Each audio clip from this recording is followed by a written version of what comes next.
Welcome to Empowered to Grow, the podcast. I am your host, Hanan and Basha, the business doctor. Following our conversations with empowered women who woke up one day and consciously claimed, I am more than enough, I am worthy, I am empowered to grow. And along their empowering journey towards realizing their own potential and their quest for growth, they became a beacon of hope and guidance for others. May you also find your inner power to grow.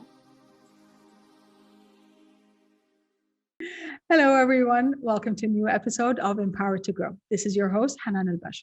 Today, I have my lovely guest, Walaa of Colorways. That is her brand. That's her identity. For me, I'm going to introduce her the way I see her because that's what I ask her. I'm like, how would you like me to introduce you? It's like the way you see me. I see her as a healer. And as a healer that has mustered a kind of a broad spectrum of modalities of colors to kind of heal you through the colors, of sound therapy, of yoga. And she's done it in such a creative way that made her stand out and made her kind of this hub for healing. So, Walaa, thank you so much for joining me. Oh, thank you, Hanan. I'm so happy to be here. Well, okay, I know we've known each other a while, and I'm like, okay, well, why aren't you on my podcast? The podcast is Empowered to Grow. What does Empowered to Grow mean to you? How does it resonate with you? How does it resonate with me? Empowered to grow. Empowered to grow is empowering ourselves to see all of us, to see all the parts of us. This is the only way we can grow. And we need to be empowered because it needs to have courage. We need to have courage to be able to see our shadow and our dark side and our pain, to be able to really transcend it, transform it, and embrace our happiness and joy and the love that we are. This is how it resonates with me. I love that. And that's true. I think a major block for us is sometimes we only want to see the part that is in the light and kind of presume that the darkness does not exist. And yet in every person, there's the yin and yang. Dismissive positivity, some people call it. Yes, true. I'm very against it. I find it quite suppressing, and then we end up resenting the world around us for not being able to achieve what they say we should achieve vibrationally in all these different spiritual texts and self-help books. And they forget to tell us about the obstacles and self-imposed prisons and chains that we as human beings came here to experience and release ourselves from. It is part of our human experience. It's lovely and important to understand that we're also spirits having a human experience, That's true. but we need to remember that we are having a human experience, That's and true. that entitles duality, pain and happiness, and without two of them, we cannot move forward. And this is why I love working in the way I do, because I even remember when people used to tell me, be grateful, and I just couldn't. Yes. What great? What do you mean grateful? Because I had blocks within myself that nobody told me. You need to identify these first so you can connect to gratitude. Blocks against being happy, blocks against being um, allowing myself to thrive. Yes. It's just nobody told, and it was like dismissive, like, no, go straight to gratitude. But you can't go straight to gratitude. It really depends on There is your. a path to gratitude. Okay, exactly. Well, from that perspective, I mean, you are not only empowered to grow right now, but you're also empowering others to grow. And your growth has also led to the part that I missed in the intro that you're also an author now. You're a celebrated author. You just launched your book. Yes, I am. And I that's an amazing, amazing achievement. Now, tell us a bit about your story from becoming empowered to grow and empowering others to grow. My journey started a very, very long time ago, but I always like to take it to the point where I realized that I needed to help myself and I needed to take charge of the things that I felt or waited for someone to save me. Yeah, I hear you. So it was so I was just all my life has been a struggle in terms of emotions. I grew up, I was a very sensitive human being Hmm. in a society and a family that was incapable of understanding my sensitivity. It's very interesting because me and both my brothers are have the same sensitivity, and we were put with parents who really, really struggle on the emotional level. So so we all translated it differently, our sensitivities, and um, and the way it translated to me in the beginning, I used to turn to manipulation to be able to get what I wanted. I used to just go from suffering to another and another and another, and I was just manifesting all of that for myself because that's what I knew got me attention, got me love, fake love, or Yeah. attention and care. Yeah. Well, this moment when I was in Japan, no, before I went to Japan, and I started losing people in my Yeah. life, people I was very codependent on. Hmm. And I called one of my friends and I said to him, David, if my life is going to be this hard, I need something supernatural to get me out of it. What tell me something. And then he led me into different spiritual teachings, started with Doreen Virtue in the beginning, and then it just moved into different modalities. While I was in Japan, I got really into it because it was just like a place where I was just breaking different things. And I was looking around me. I was married at the time, and my relationship with my ex-husband was really toxic for the both of us. And Yes. we didn't realize how toxic it was. We loved each other to the point that we just kind of forgot about it. Hmm. But then I started noticing how abusive it was for me emotionally, how it was, and it was because I started looking within myself, started asking questions, Hmm. and slowly with time I found color therapy, found meditation, and started going deeper and deeper and deeper into healing all these blocks to loving myself. And I'm not saying I'm completely there, but I am definitely far from where I was. I'm not self-loathing anymore. I don't Hmm. practice self-hatred.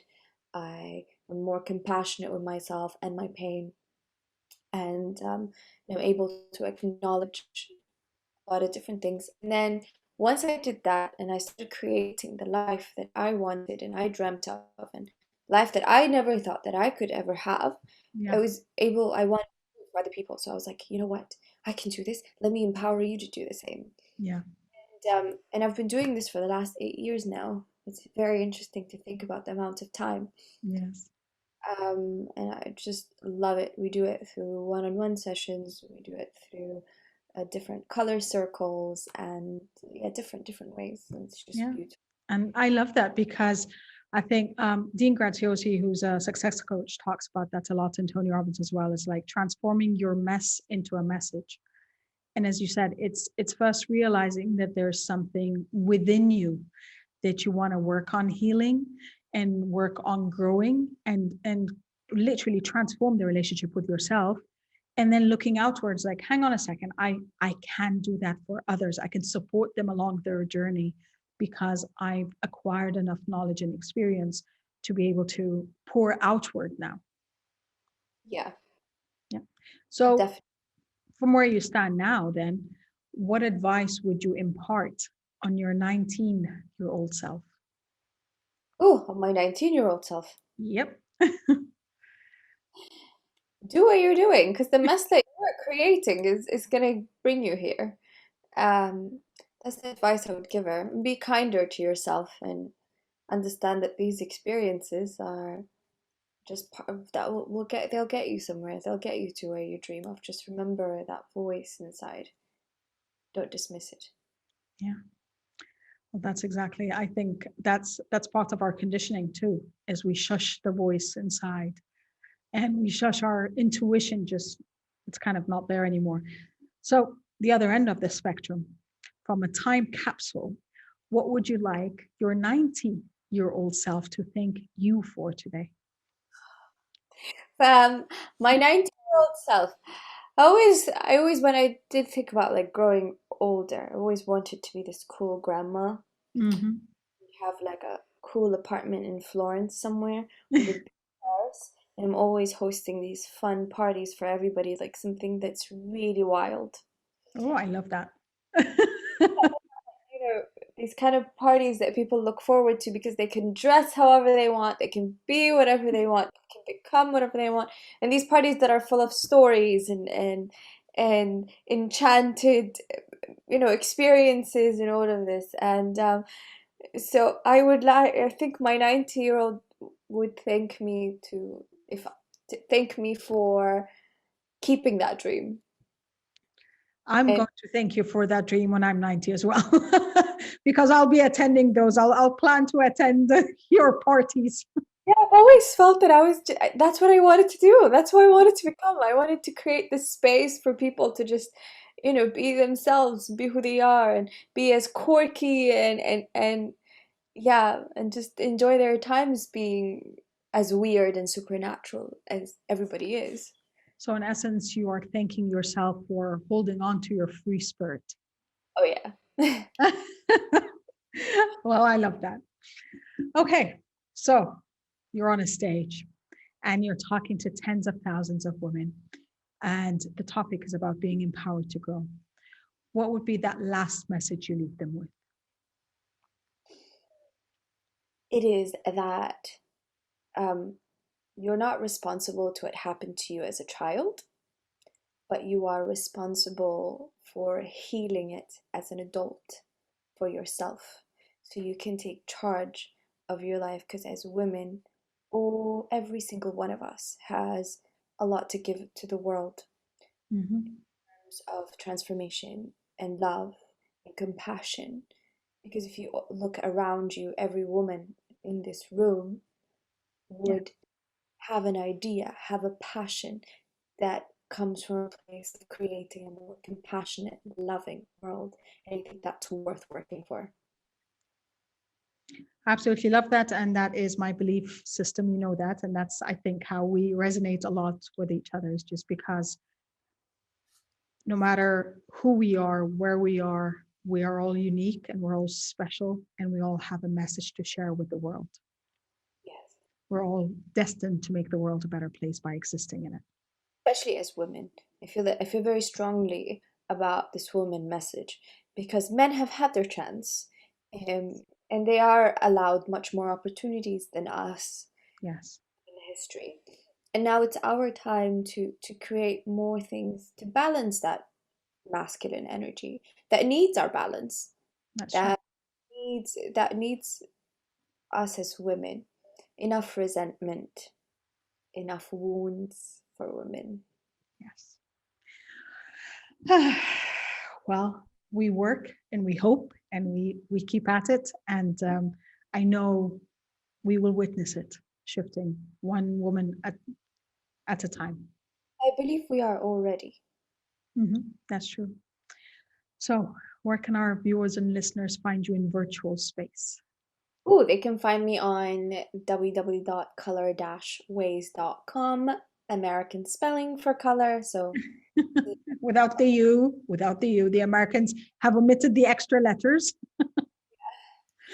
and then um, and then on Instagram, I'm pretty active there as well, and on newsletter, which you can sign up to from my website. On Instagram, it's walaa.colorways, and at this point, this is where you'd find me in the virtual space. Great. Well, we're going to be putting the links anyway in the show notes. So I'd encourage everyone to connect with you and to get inspired by you, because you bring the healing from a completely different perspective.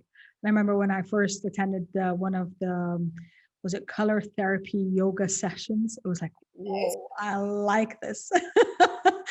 This is different. And there was also the aromas with it and the essential oils and the colors and the sounds. And it was a beautiful experience that is not only spiritual, it's also a healing experience, and it expands the horizon.